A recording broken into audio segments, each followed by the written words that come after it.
주제 확인을 하도록 하겠습니다. 자, 계약의 분류얘기 볼게요.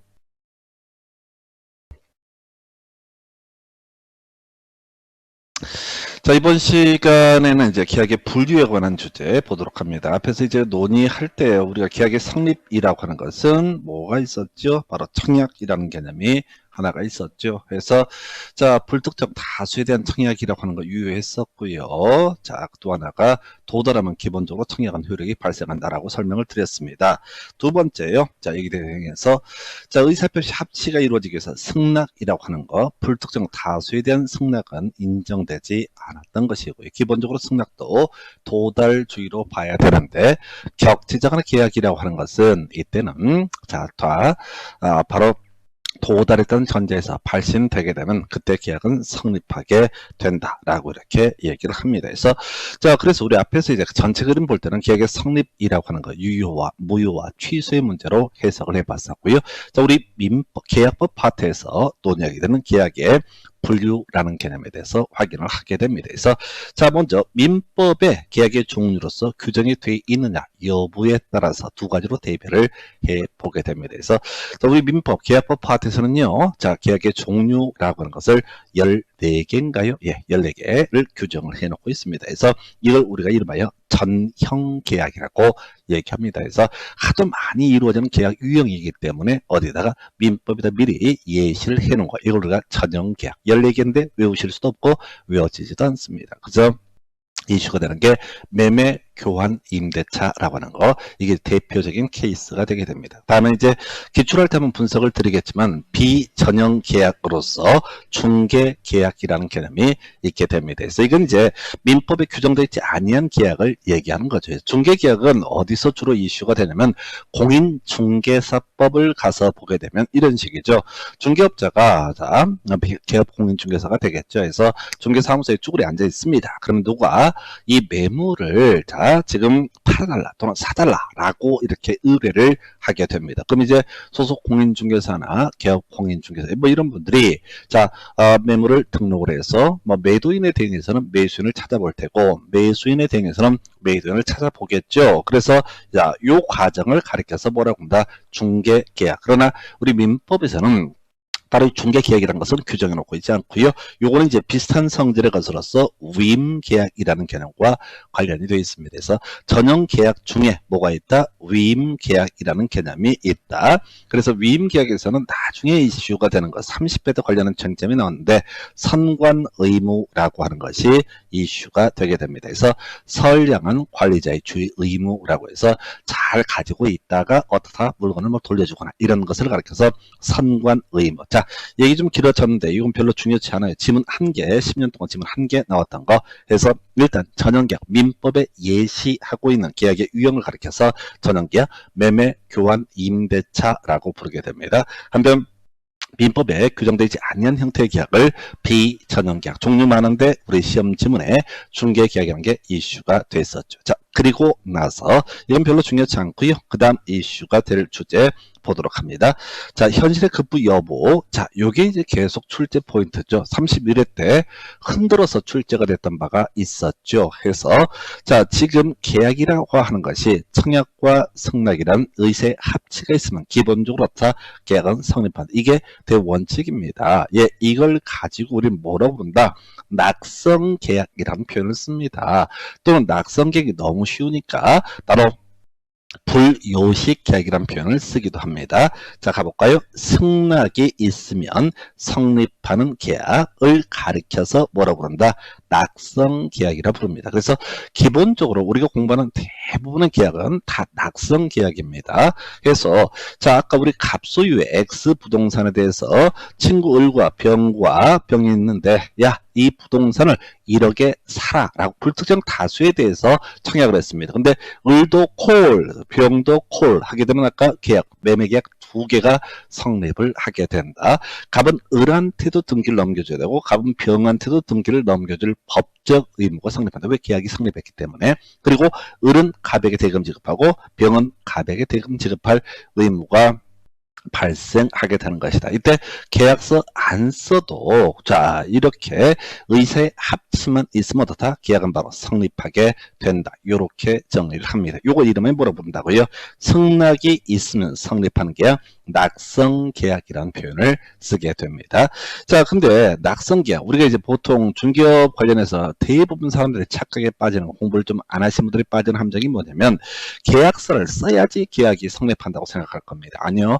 계약서를 쓰는 것은 나중에 그 의사표시의 합치 여부 등에 대해서 서로 다툼이 있으니까 근거 서류로 남겨두자 이런 즉 소송 과정에서 자신의 어떤 주장을 입증하기 위한 그런 수단에 불과한 것이고요. 그래서 이때 계약서를 쓰지 않더라도 매매 계약은 성립하게 된다. 이때 이제 실무적으로 많이 물어보는 게 가계약 뭐 이런 얘기를 하게 됩니다. 그래서 이 가계약 같은 경우는 이제 만약에 구체적인 의사표시의 특징이 있다. 예를 들어서 목적물 어떤 물건을 사고 팔 것인지 특정이 돼 있고 두 번째 매매 대금이라고 하는 것이 특정이 돼 있다라고 하게 되면은 가계약도 계약의 일종입니다. 사람들 가계약은 아무것도 아닌 건 줄 알아. 법적으로 따지면 대단히 위험한 작태야. 어찌됐든 목적물 특정돼 있어야 되고요. 그 다음에 대금도 특정이 되게 되면 이때 바로 계약은 성립할 수 있다. 해서 지금요 실제 시험 문제 이슈가 되는 것은 바로 낙성계약과 요물계약을 비교하는 개념입니다. 다시 갑시다. 낙성계약 승낙이 있으면 어떻다? 계약은 성립한다. 일반적으로 우리가 대부분의 계약은 낙성계약에 해당이 되게 됩니다. 그래서 우리 시험용으로 이제 매매기원 임대차가 시험 범주기 때문에 그냥 깔아주고요. 특히 교환계약이라든가 매매계약할 때 공부를 봐요. 계약서 안 쓰는데 계약이 성립했냐고. 계약이 성립했다는 얘기는 각각의 당사자에게 일정한 채무가 발생한다라는 것을 의미합니다. 해서 매수인은 매도인에 대해서 매매 대금을 지급해야 되고 매도인은 매수인에게 등기를 넘겨줄 의무가 발생하는 거 이게 매매계약. 교환계약도 마찬가지죠. 갑의 X 부동산과 을의 Y 부동산을 서로 교환하기로 계약을 체결하게 되면 계약서 안 쓰더라도 각각의 부동산을 상대방에게 이전 등기해줄 의무를 지게 된다라고 하는 임대차도 마찬가지입니다. 자, 근데 시험 문제 어렵게 구성하는 게 요물계약. 대부분의 계약은 낙성계약에 해당이 되게 되는데 자 계약금 계약하고요. 현상 광고 계약이라고 하는 것은 요물계약에 해당이 됩니다. 사실 이 계약금 계약은 매매 파트에서 한 두세 시간 후에 한참 설명드릴 주제인데 따로 이 설명들을 주네. 요건 이제 워낙 중요하니까 계약금 계약 하나 설명을 드리겠습니다. 자, 갑이 X 부동산에 대해서 을과 지금 이제 1억에 매매하기로 의사의 합치가 있습니다. 의사의 합치가 있고 청약과 승낙이 의사의 합치가 있게 되면 이때는 갑은 X 부동산에 이전 등기해줄 의무를 지고 을은 1억에 매매 대금을 지급할 의무가 발생하게 됩니다. 이게 이제 낙성계약이라고 그랬어요. 그래서 이와는 별개의 문제로 이 매수인이 1억에 10% 꼭 10%라는 법은 없습니다. 근데 일반적인 관행이죠. 꼭 당사자의 의사의 합치가 있으면 1억에 대해서 1000만 원이 아니라 500만 원 하는 것도 무방합니다. 근데 계약금 예를 들어서 1000만 원을 지급하기로 약정을 하게 됩니다. 1000만 원을 지급하기로 약정을 합니다. 자, 그래서 지금 통장에 매매 계약은 성립했는데 을이 지금 갑한테 계약금을 첫 번째 1000만 원 전부를 입금한 상태가 있을 수 있겠고 어떤 사연이 있어서 500만 입금을 해놓은 상태가 있을 수 있고 어떤 사연이 있어서 아직 입금 전인 아직 0원만 입금을 한 상태 입금 전인 경우도 존재할 수 있습니다. 자, 그럼 이제 지금요 이 계약금 1000만 원 넣기로 했는데 1000만 원을 넣었던 500을 넣었던 아직 안 넣었던 간에 매매 계약 자체는 그대로 성립하게 됩니다. 매매 계약이 성립한다라는 얘기는 즉슨 갑은 을에게 등기 넘겨줄 의무가 있고 을은 갑에게 매매 대금 1억을 지급할 의무가 발생하게 됩니다. 자, 그런데 이게 이런 게 있어요.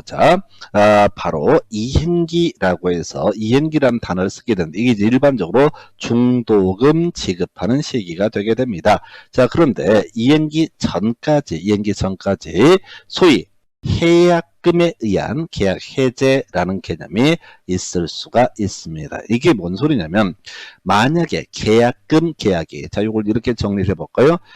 이건 어차피 따로 공부하실 겁니다. 그냥 들어두시고 반복한다고 생각하시면 돼요. 해약금에 의한 계약 해제라고 하는 거, 이거 어떤 얘기냐면 계약금의 매도인은 배액을 매수인에게 반환하고요. 그래서 그 계약을, 매매 계약을 무너뜨리는 거, 이걸 우리가 해약금의 해제. 그 다음에 또 하나가 매수인의 경우 계약금을 포기함으로써 뭘 할 수 있다? 해약금의 계약 해제를 할 수 있다. 그래서 사안 정리 보겠습니다. 갑소유 X 부동산에 대해서 지금 을과 1억의 매매 계약 체결이 완성이 됐다 하십시다. 그러면 이제 갑은 을에게 등기 넘겨주고 을은 갑에게 1억을 지급해야 되는 사안인데, 이 매매 계약을 체결할 때 소위 종된 계약이라고 해서 계약금 1,000만 원을 지급하기로 한다라고 이렇게 특약을 넣어놨습니다. 이게 이제 우리가 계약금 약정이라고 부르게 되는데, 첫 번째 1,000만 원 다 입금이 된 경우가 있다. 자, 그 다음에 이때 1,000만 원 입금 안 하고 어떤 이유가 있어서 원래 1,000만 원 넣기로 했는데 500만 입금한 경우가 있고, 아예 지급 전이다라고 했을 때 이 중간에 그 다음날 가서 보니까 아직 중도금은 이제 2달 후에 지급한다 하십시다. 생각이 바뀌어서 갑이, 그러면 만약에 1,000만 원 전부가 지급이 됐으면은 계약금 계약이 성립이 된 것이기 때문에 갑은 누구한테 2,000만 원 주고 이 계약을 나가래시킬 수가 있습니다. 손해배상 책임지지 않고요. 을은 이 줬던 1,000만 원을 포기함으로써 자신의 이 매매 계약에서 발생하는 채무에서 벗어날 수가 있습니다. 다시 주의하실 게, 계약금을 지급하겠다고 약정만 해서 자 계약금 계약이 성립하는 게 아니라 실제로 1,000만 원이 입금이 되면은 이때 바로 어떻다? 계약금 계약이 성립하게 된다. 그럼 이런 경우 볼까요? 계약금 1,000만 원 넣기로 했는데 500만 넣거나 아직 지급하기 전이다 라고 했을 때, 이 사람들이 소위 해약금은 계약 해제라고 해서 매도인이 배액 상환한다거나 또는 매수인이 그 계약금을 포기하면 이런 거 안 됩니다. 자, 해약금은 계약 해제는 워낙 기초가 되고 민법 공부하실 때 또 실무에 있어서 현실에서 너무 꼭 필요한 개념이죠. 해약금에 따른 계약 해제 얘기는 항상 논의의 전제가 뭐가 돼? 계약금 계약이라고 하는 것이 지급, 계약금 계약이 성립해야지 어떻다? 바로 해약금은 계약 해제를 할 수 있다. 계약금 계약이 성립하기 위해서는 계약금 전부가 어떻다? 지급이 되면은 어떻다? 계약금 계약이 성립하고, 그러면 경우에 따라서 해약금은 계약 해제 문제가 발생한다. 그러면 계약금 계약이 성립하지 않게 되면은 이때 논리적으로 해약금은 계약 해제도 할 수 없다 이렇게 갑니다. 그래서 조금 어려운 얘기예요. 이건 따로 공부하실 주제가 되겠고요. 요것만 가십시다. 해서 우리가 계약금 아예 포기하고, 매수인 입장에서 계약금 포기하고 계약을 해제하더라도 손해배상 등의 문제에서 벗어날 수 있고요. 그 다음에 매도인의 경우 배액 상환함으로써 자신의 채무에서 벗어날 수 있습니다. 손해배상 책임 기본적으로 발생하지 않습니다. 이걸 이름하여 해약금에 따른 계약 해제라고 부르게 되는데, 해약금에 따른 계약 해제가 가능하기 위해서는 다른 조건 다 충족해서 치더라도 최소한 뭐가 있어야 돼? 계약금 계약이라고 하는 것이 어떻다? 성립해야 되고, 계약금 계약이 성립하기 위해서는 어떻다? 계약금 전부의 지급이 이루어져야지 계약금 계약이 성립하고, 그래야지 일정한 요건 하에서 해약금은 계약 해제를 할 수가 있다. 그래서 자, 소위 계약금 계약이라고 하는 것은 1,000만 원 줄게, 계약금 1,000만 원 줄게라는 의사의 표시만 있다고 해서 계약금 계약이 성립하는 게 아니라, 실질적으로 계약금 전부가 어떻다? 전부가 지급이 돼야지 성립한다. 그래서 아까 매매계약은 지가 아니라도 팔 수 있습니다. 의사의 합치만 있게 되면.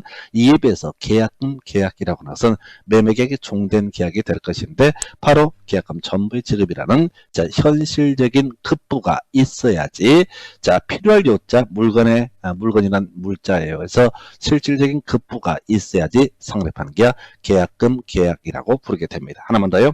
현상 광고 계약. 자, 요게 이제 두 개입니다. 우리 민법 범위에서 실질적으로 요물 계약은 두 개밖에 없고 나머지 다 낙선 계약에 해당이 되게 됩니다. 그래서 이 현상 광고 계약. 자, 요즘에 그 강아지들 많이 키우시고 그러죠. 그래서 이게 제가 중개업소에 나와 보니까 그거 있습니다. 지금 뭐 젊으신 분들도 있고 뭐 연세가 있는 분들도 그렇고 하여튼 간에 많은 사람들이 강아지, 글쎄요, 제가 그런 사람은 눈에 띄나? 해서 이렇게 가십시다. 지금 집주인들, 임대인들 입장에서는요, 이건 상식적으로 알아두세요. 개새끼, 고양이 키우는 거 겁나 싫어합니다. 왜 그러냐면, 그 강아지나 이 고양이 이런 애들이 얌전하게 저렇게 앉아있다가 몇 년, 한 2년 살다가 조용히 호련이 일어나서, 야, 이제 집 바꿔야 된다 해서 이사 가자 이렇게 가는 게 아니거든요. 이 고양이나 개 같은 이 동물들 입장에서는 가둬두니까 답답하잖아. 답답하니까 이렇게 바닥을 긁어 또는 문틈을 긁어. 그러면 이게 임대인이 집 2년 전세 줬다가 2년 지나게 되면 아주 집안이 아사리판이 돼버리는 거야. 그래서 원래 보통 이제 상가 건물에서만 원상 회복이 문제가 되는데 주택에서도 원상 회복의 문제가 발생을 하게 됩니다. 그래서 뭔 얘기하려고 이 얘기했냐면, 자, 거의 대부분의 주택에 관한 임대 목적물 중개 대상물에서는 거의가 집주인들이 거의 99%가 한 98% 되겠구나. 98%가 8%가 애완견 절대 사양이라고 하는 거. 이게 기본 이슈야. 뭔 얘기하려고? 우리 강아지를 잊어버렸어요. 갑이라는 사람이 X 강아지를 가지고 있다. 데리고 자, 뭐 애완견을 키운다 하십시다. 반려견이라는 표현을 요즘에 쓰죠. 애완견이라는 표현보다는 반려견이 좀 듣기가 나은 것 같아. 근데 이 아이가 길을 잃어서 어떻게? 자, 안 보여. 그래서 얘가 갑이라는 사람이 요즘 뭐가 당근마켓인가? 혹시 그 쓰시는 분이 있을 거예요. 그래서 저도 누가 쓰는 걸 봤는데, 당근마켓 중고 물건 같은 거 거래하고 이런 건데 거기다 광고 같은 것도 넣습니다. 뭐라고? 우리 강아지를 잊어버렸어요. 강아지 찾아주시면 100만 원 드리겠습니다 라고 이렇게 만약에 했다 하십시다. 이게 이제 현상 광고라는 개념이 되게 됩니다. 현상 광고 해서, 자, 그러면 이제 을이라는 사람이 이 얘기를 보고 전화를 했습니다. 제가 강아지 데리고 있어요 라고 했을 때 갑이 을한테 100만 원 지급할 의무가 발생하는 것이냐가 문제가 되게 됩니다. 아니요. 현상 광고 계약은 을이라는 사람이 강아지를 잘 찾아서 자기가 데리고 있다가 갑한테 딱 보여준 그 순간 어떻다? 그 계약은 성립하게 된다. 그래서 아까 계약금 계약이라고 하는 거, 해약금 해제를 위한 전제요건으로서 계약금 계약이란 게 계약금의 전부 지급이 있을 때만 계약금 계약은 성립할 수 있었던 것이고요. 현상 광고 계약에 있어서는 길을 잃어버린 그 강아지를 가지고 있는 을이라는 사람이 그 앞에 보여줬을 때 그때 바로 계약은 성립하고, 계약이 성립하게 되면 갑은 을한테 100만 원을 지급할 법적 의무가 발생하게 된다. 그래서 이렇게 좀 길게 설명드렸어요. 그래서 아무래도 해약하면 계약 해제라는 주제는 중요 이슈가 되겠고, 좀 얘기 단순화시킬게요. 승낙이 있으면 성립하는 계약을 낙성 계약. 이걸 시험 문제 구성할 때는 약간 달리 표현해서 바로 불요식 계약이라는 표현을 쓰기도 합니다. 그 용어로서 가장 대표적인 게 매매교환 임대차라는 개념이 될 테고요. 이에 대해서 작년 시험 문제 출제 포인트, 31회 문제 출제 포인트. 자, 계약금 계약이 거의 출제가 되다가 특이하게 현상 광고 계약, 요 두 개도 요물 계약에 해당이 된다. 요 정도까지 보셨습니다. 그래서 지금 현실의 급부 여부에 따라서 낙성 계약과 요물 계약 이렇게 대별해 봤고요. 다시 갑시다. 자, 청약과 승낙이라는 의사의 합치가 있으면 그때 바로 계약은 성립하게 된다라고 하는 거. 자, 요걸 이제 이렇게 구분하게 됩니다. 급부의 계속 여부에 따라서. 자, 우리 민법 교재 초판에 오타가 있는데요. 자, 요거 이렇게 설명을 드리도록 합니다. 그래서 일시적 계약이라고 하는 개념과 계속적 계약이라는 개념이 있게 됩니다. 그래서 소위 이제 급부라고 하는 개념은 뭔가를 자신의 채무를 이행하는 것을 우리가 급부라는 표현을 쓰게 됩니다. 그래서 자, 한 번만 급부를 하게 되면 법적 의무가 소멸하게 되는 것을 일시적 계약. 한편 어떤 급부를 계속해서 해야 되는 것을 계속적 계약이라 부릅니다. 그래서 자, 매매 교환 계약은요, 소위 일시적 계약이라고 부르게 될 테고, 그 다음에 임대차는 계속적 계약. 그래서 교환은 빼버리고요. 매매 임대차만 설명을 드릴게요. 갑소의 X 부동산에 대해서 을과 1억을 매매 대금으로 하는 매매 계약이 성립이 된다. 그럼 이제 을은 갑에게 1억이라는 대금을 지급할 의무가 있고, 갑은 을에게 바로 등기를 넘겨줄 의무가 있다. 이게 이제 계약의 성립이라는 개념이 되게 됩니다. 자, 그래서 지금 갑은 한 번만 등기 넘겨주면 돼. 을은 대금 지급하면 그걸로 끝이야. 그래서 둘이서 아는 척 침착할 필요 있어 없어? 없어. 오다 가다가 전 매도인 전 매도인 전 매수인 둘이서 꼭 인사 안 해도 법적으로 아무런 문제가 되지 않습니다. 이런 걸 우리가 매매 계약 같은 것을 가리켜서 일시적 계약이라고 부르게 됩니다. 이에 비해서 임대차 계약 또는 임대차라고 하는 개념은 이게 한 번 차임 줬다고 해서 한 번 사용 수익을 가능해 줬다고 해서 끝나는 게 아니야. 자, 가볼까요? 갑소의 X 상가 건물에 대해서 을과 임대차 계약을 체결을 했다 하십시다. 그러면 자, 이게 이제 무슨 얘기냐면 을이라는 사람은 임대료, 우리 민법에서 이걸 우리가 차임이라는 용어를 쓰게 됩니다. 그래서 용어 익숙해지셔야 돼. 임대료라는 용어 대신에 민법에서는 지금 차임이라는 용어를 써요. 옛날 얘기입니다. 어쨌든 임차인 을은 임대인 갑에 대해서 차임을 지급할 의무가 발생하게 됩니다. 자, 월세로 주기로 했다 하십시다. 한 번 줬다고 해서 끝나는 게 아니죠. 계속해서 월세를 지급을 해야 됩니다. 자, 이에 비해서 갑이라고 하는 사람은 임차인 을에게 이 X 상가를 사용 수익할 수 있게 인도라고 하는 것을 해줘야 됩니다. 한 번 인도해 놓고 그 다음날 다시 뺏어가 지가 쓰는 거 안 됩니다. 해서 임대는 임차인에 대해서 X 상가에 대해서 계속해서 사용 수익할 수 있게 한번 해줘야 되고요. 이에 대해서 을이라고 하는 임차인은 매달 월세를 지급을 해야 된다. 그래서 급부라고 하는 것이 계속 이어지니까 이걸 우리가 계속적 계약이라고 부르게 됩니다. 그래서 급부의 계속 여부에 따라서 바로 일시적 계약과 계속적 계약 이렇게 구분하고요. 좀 이따 해제라는 개념과 해지라는 개념 뒤에서 설명드리도록 하겠습니다. 자, 한편 청약과 승낙이라는 의사의 합체에 따라서 계약이 성립하게 되면은 자, 대가 채무 여부에 따라서 서로 대가적인 채무냐라고 하는 것에 따라서 쌍무계약과 편무계약으로 구분을 하게 됩니다. 쌍무계약은 양 당사자가 각각의 채무가 발생하게 되는 것을 가리켜서 쌍무계약. 한번 예를 들어볼까요? 갑이라는 사람이 X 부동산을 을과 1억을 목적으로 매매계약을 체결했다라고 했을 때 갑은 을에게 등기 넘겨줘야 됩니다. 매도인은. 매수인은 매도인에게 매매 대금이라고 하는 것을 지급할 의무가 있죠. 양쪽 다 매매 계약이 성립하면 둘 다 의무가 발생하죠. 아까 임대차도 마찬가지지. X 상가에 대해서 갑과 을 사이에 임대차 계약을 체결했다. 갑소유의 겁니다. 그래서 그러면 갑은 을에게 사용 수익할 수 있게 이 목적물을 인도해 줘야 되고요. 을이라고 하는 사람은 바로 차임을 지급할 의무가 있다. 자, 임대차가 성립하면 갑도 의무가 발생하고 을도 의무가 발생하게 됩니다. 이걸 우리가 이름을 뭐라고 한다? 쌍무계약. 그래서 지금 보시게 되면 전형계약은 큰 이슈가 안 될 테고 낙성계약에는 매매교환 임대차, 그 다음에 이제 쌍무계약에도 매매교환 임대차라고 하는 거. 그 다음에 이해되겠어? 편무계약, 용어 좀 어려운 거예요. 양쪽 다 의무가 발생하는 것을 쌍무계약, 일정한 한쪽만 의무가 발생하는 것을 편무계약이라고 부르게 됩니다. 그 중에 가장 대표적인 게 증여계약이라고 하는 거. 자, 어떤 사람, 갑이라는 사람이 X 부동산을 가지고 있는데, 야, 내가 너한테 이 부동산을 줄게 라고 이렇게 청약을 하게 됩니다. 그랬을 때 우리 왜 지랄일까? 나한테 왜 지랄일까 해서 대답 안 하는 수도 있잖아요. 그러면 그때는 증여계약은 성립하지 않습니다. 우리 냉큼 좋습니다. 나에게 그 부동산을 주시오 라고 하는 거. 내가 종부세 대신 내드리겠습니다 라고 하게 되면 이때는 계약이 성립하게 됩니다. 그러면 갑은 등기를 넘겨줄 의무가 있을 테고 을은요 그냥 받기만 하면 됩니다. 의무가 따로 없어요. 이걸 우리가 편무계약, 바로 대표적인 케이스가 증여계약이라고 볼 수가 있겠습니다. 용어요 양쪽 다 의무가 발생하는 것을 쌍무계약, 한쪽만 의무가 발생하는 것을 뭐라고 한다? 편무계약이라고 부릅니다. 근데 뭐 어느 쪽이 됐든 계약이라고 하는 것은 두 개의 의사표시에 합치가 있을 때 성립하죠. 그래서 요거 저런 거 있을 수 있겠다. 친구한테요 장난치는 거지. 뭐라고?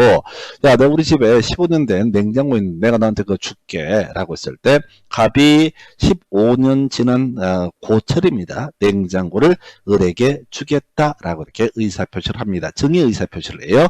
그랬을 때 을이 속 모르고 좋아 나한테 줘 라면 증여계약은 성립하게 될 테고 갑은 X 이 냉장고를 을에게 던져주면 돼. 고장났다 할지라도. 자, 그런데 문제는 자, 내가 너한테 갑이 말하기를 을한테 15년 된 냉장고를 줄게 라고 했을 때 을이 아무 얘기를 안 하거나 싫어 라고 얘기하면 그때 만약에 이 냉장고를 누구한테 을한테 갖다 주게 되면 불법 쓰레기 투기가 되는 겁니다. 그래서 자 바로 편무계약이라고 하는 것, 증여계약도 결국은 의세, 합치가 있어야 성립하는 것이고요. 그때 일방 당사자만 채무가 발생하게 되면 편무계약, 양 당사자에게 채무가 발생하면 쌍무계약이라는 용어를 쓰게 됩니다. 그래서 조금 이게 별 내용은 없는데 좀 까다로워요. 그 다음 이슈가 다르게 재산의 출현 여부에 따라서 유상계약과 무상계약으로 구분을 하게 됩니다. 그래서 자, 이미 본 것처럼 매매교환 임대차 전형적인 유상계약의 영역으로 볼 수가 있겠습니다. 자, 무상계약 볼까요? 증여계약은 따로 어떻다? 바로 반대급부를 이행하지 않잖아요. 그래서 바로 아까 편무계약에 해당됐고 해석상 무상계약이다 라고 할 거. 용어 좀 어려운 게 있어요. 임치라는 것과 사용대차. 그래서 자 우리가 임대차라고 하는 거 보니까 뭐라고 돼 있어요? 유상계약이다 라고 해서 갑 소유의 X 부동산에 대해서 을과 임대차 계약을 체결을 하게 되면 을이 차임을 지급한다는 전제 하에서 갑이 목적물을 을이 이용할 수 있게 인도를 해주게 됩니다. 그래서 이 유상계약이야. 그런데 자 지금 사용대차는 뭐냐면 자 요거 때문에 제가 요거 보는 거예요. 사용대차라고 하는 것이 하나가 있고 기억 나온 김에 소비대차까지 세 가지를 설명을 드리도록 하겠습니다. 그래서 자 임대차는 부동산 쉽게 생각하시면 될 거야 해서 상가 건물의 임대인, 임차인과 체결하는 게 임대차. 그리고 기본적으로 유상이 전제가 돼야 되겠죠. 사용대차는요. 야 친구야 그 볼펜 좀 빌려줘라. 좀만 한 5분만 쓰고 줄게. 볼펜 빌려달라고 하는 거. 이게 뭐가 된다? 사용대차. 쓰고 나서 다시 돌려를 주는 것. 이게 바로 그래서 사용대차도 무상계약에 해당이 됩니다. 그다지 중요한 건 아니에요. 자, 소비대차 해서 쓰고 나서 동일한 물건으로 동일한 가치가 있는 것으로 돌려주게 되는 것을 소비대차라고 부르게 됩니다. 그래서 우리가 돈 빌려주고 돈 갚는 거 이걸 이름하여 뭐라고 합니다. 금전소비 대차라고 하는 거. 그래서 소비대차 사용하고 나서 그대로 돌려주는 거. 이게 사용대차. 소비하고 나서 똑같은 가치가 있는 것으로 돌려주는 것을 소비대차에서 가장 일반적인 게 돈 꾸고 빌리는 거. 바로 금전소비대차 이렇게 가게 됩니다. 그래서 자, 하여튼 조금 이제 어려운 얘기 있었고 임치, 맡겨두는 걸 얘기하는 거죠. 그 중에는 유상임치가 있을 수도 있고요. 무상임치가 있을 수도 있습니다. 지하철 같은 데 가면 그 박스 있잖아요. 그 1,000원, 2,000원 내고 맡겨둔 건 유상임치가 되게 될 테고 이에 비해서 내가 이제 사는 동네에 그 편의점 알바생도 알고 그 사장님도 알아. 그래서 어떤 일이 있어서 지금 어디 가다가 자기 손에 들고 있는 물건을 그냥 어디다가 편의점 좀 맡겨두고 좀 이따 한 2시간 있다 찾으러 오겠다. 오케이 하게 되면 이건 뭐가 된다? 무상임치가 되게 된다. 그래서 용어들이 좀 낯설어서 조금 피곤합니다. 그래서 하여튼 요거 약 2년에 한 문제꼴로 출제가 되고요. 요거 지금 이제 제일 어려운 주제가 계약금 계약과 현상 광고 계약이라고 하는 거 이것만 좀 주의를 하시고 잠시 끊다 다음 주제 확인해 보도록 하겠습니다.